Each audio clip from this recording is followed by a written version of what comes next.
आइए दोस्तों, Iran Israel जंग से जुड़ी आज की 10 बड़ी खबरें देखते हैं। देखिए, पहली खबर, ईरान होर्मुज स्ट्रेट से गुजरने वाले जहाजों पर अब टोल वसूलेगा। ईरान की तरफ से ऑफिशियली ये बड़ी घोषणा कर दी गई है और इस प्रस्ताव को बाकायदा ईरान की संसदीय समिति से भी मंजूरी मिल चुकी है। इस बीच इजराइल के प्रधानमंत्री बेंजामिन नेतन्याहू बोले कि ये जंग कब खत्म होगी कोई नहीं बता सकता है। ईरान इजराइल अमेरिका जंग को 1 महीने से भी ज्यादा समय हो चुका है, 32 दिन हो चुके हैं आज, और दिनों दिन ये युद्ध रुकने का नाम नहीं ले रहा है। इस बीच ईरान ने होर्मुज स्ट्रेट से गुजरने वाले सभी देशों के जहाजों पर टोल लगाने का फैसला किया है। ईरानी संसद की नेशनल सिक्योरिटी कमेटी ने इस प्रस्ताव को भी मंजूरी दे दी है। इस जंग में दोस्तों अब तक 3215 लोगों की मौतें होने की खबर है, जिनमें से 2000 के लगभग मौतें तो अकेले ईरान में ही हो गई। बाकी सबसे ज्यादा सिविल डैमेज लेबनान में देखने को मिला है, 1116 लोगों की मौतें यहाँ हुई, 4 फिलिस्तीन में, 19 इजराइल में, इराक में 96, और भी ये डेटा आप देख सकते हैं। चलिए अगली बड़ी खबर देखिए, इजराइल में फिलिस्तीनी अपराधियों को 90 दिन में फांसी की सजा दी जाएगी, अपील करने का अधिकार खत्म किया गया। मंत्रियों ने संसद में शैंपेन खोल करके इस प्रस्ताव का जश्न भी मनाया। इजराइल की संसद नेसेट ने आज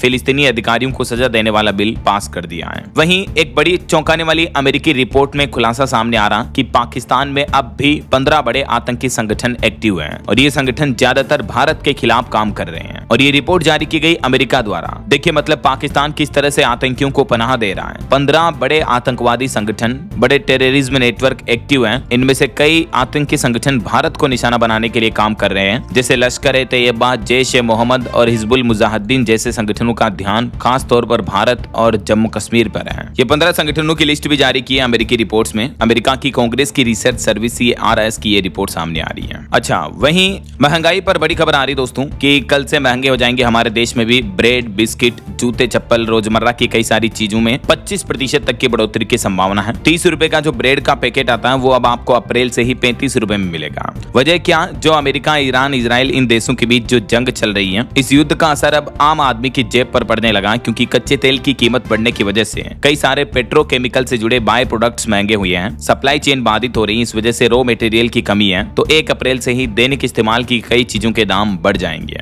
Madhya Pradesh association of industries के मुताबिक कीमतों में 20 से 25% तक की बढ़ोतरी होगी, जिसमें ब्रेड, बिस्किट, जूते, चप्पल, प्लास्टिक की रोजमर्रा के उत्पाद हो गए समेत अन्य वस्तुएं महंगी होगी, और कंपनियां नए रेट भी लागू करेगी। जैसे बिस्किट 5-6 रुपए महंगे हो जाएंगे, ब्रेड 30 से 35 रुपए में मिलेंगे अब आपको, चप्पल 100 से 120 रुपए में, और 1 किलो सर्फ जो कपड़े धोने का डिटर्जेंट आता है वो भी 15 से 20 रुपए महंगा होगा। ये कुछ रोजमर्रा के सामानों की लिस्ट आप देख सकते हैं, पहले के रेट क्या थे इनके और नए रेट क्या होंगे। कई एक्सपर्ट्स का ये मानना है कि यदि ये युद्ध रुक भी जाता है तब भी सप्लाई चेन को सामान्य होने और कीमतों को स्थिरता में आने में अब 6 से 12 महीने का समय लग सकता है। तो 1 अप्रैल से कई सारी महंगाई का सामना भी आपको करना पड़ेगा। वैसे अप्रैल से और भी कई सारे नए नियम लागू होने जा रहे हैं। मैं आपको DLS न्यूज चैनल पर इसी के अगले वीडियो में डिटेल जानकारी बता दूंगा, तो बिल्कुल आप मेरे साथ जुड़ा रहा करो। चैनल को सब्सक्राइब करके बेल आइकन जरूर दबा देना और इस वीडियो पर एक लाइक और शेयर भी कर देना। चलिए फिलहाल आगे बढ़ते खबरों में देखिए आप अगली बड़ी खबर। बढ़ती महंगाई के बीच अब भारत सरकार भी नया प्लान कर रही है कि अंगोला से LPG गैस खरीदने की तैयारी में है भारतीय कंपनियां। जहाजों को होर्मुज रूट से नहीं गुजरना पड़ेगा, खाड़ी देशों पर निर्भरता कम करने की प्लानिंग की जा रही है। तो अंगोला से इस रूट पर होते हुए जहाज अब भारत में LPG लेकर आएंगे, तो इससे होर्मुज रूट का बाधित होने का असर नहीं पड़ेगा। ये केंद्र सरकार का नया प्लान है।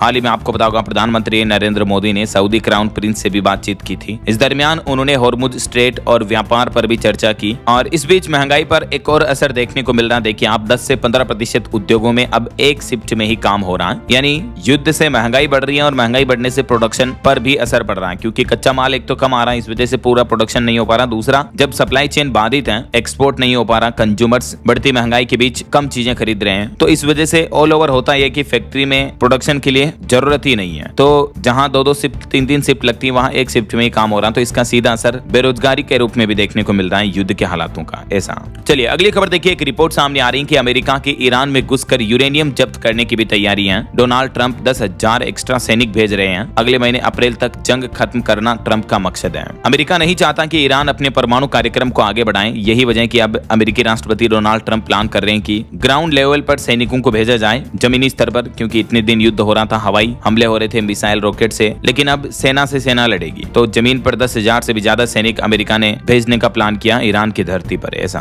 और बड़ी खबर देखिए, अमेरिकी हमलों में दिल्ली आने वाला एक ईरानी विमान भी क्षतिग्रस्त हो गया। ये मशहद एयरपोर्ट पर खड़ा था। ये विमान भारत लाकर यहाँ से राहत सामग्री वापस ईरान लेकर जाने वाला था, लेकिन उससे पहले ही अमेरिका ने इस विमान को मिसाइल से उड़ा दिया। तो भारत आने वाले ईरानी विमान पर अमेरिका के इस हमले की तेहरान ने भी कड़ी निंदा की, कहा कि मानवीय मिशन बाधित हुआ है। चलिए अगली बड़ी खबर देखिए दोस्तों, डोनाल्ड ट्रंप के नाम पर होगा फ्लोरिडा एयरपोर्ट का नाम। ये उनके घर के नजदीक ही एयरपोर्ट है, हवाई अड्डा। पहले राष्ट्रपति ये होंगे अमेरिका के जिनके कार्यकाल में एयरपोर्ट का नाम बदला जा रहा है। अमेरिका में फ्लोरिडा के पाम बीच इंटरनेशनल एयरपोर्ट का नाम बदलकर अब राष्ट्रपति ट्रंप के नाम पर रखने का फैसला किया गया है। इसका नाम अब रखा जाएगा president Donald J Trump international airport किया जा रहा है इसे। फ्लोरिडा सरकार के फैसले के बाद अब इस नाम को लागू करने के लिए फेडरल एविएशन एडमिनिस्ट्रेशन FAA को औपचारिक प्रस्ताव भेजा जाएगा। उसके बाद flight chart, navigation system, airport signage वगैरह में बदलाव किया जाएगा। मतलब ट्रंप सीधा सीधा सत्ता में होने का गलत फायदा उठा रहे हैं और तानाशाही की तरह व्यवहार कर रहे हैं वो। अभी कुछ ही दिन पहले रिपोर्ट सामने आई थी, मैंने आपको बताया था कि अमेरिकी डॉलर पर भी, करेंसी पर भी डोनाल्ड ट्रंप अपना सिग्नेचर जोड़ने जा रहे हैं। 165 साल बाद अमेरिकी करेंसी में भी यह बड़ा बदलाव किया जाएगा। 24 कैरेट गोल्ड कॉइन पर भी उनकी फोटो होगी। मतलब इसे तानाशाही नहीं कहेंगे तो फिर क्या कहेंगे, आप ही बताइए जरा।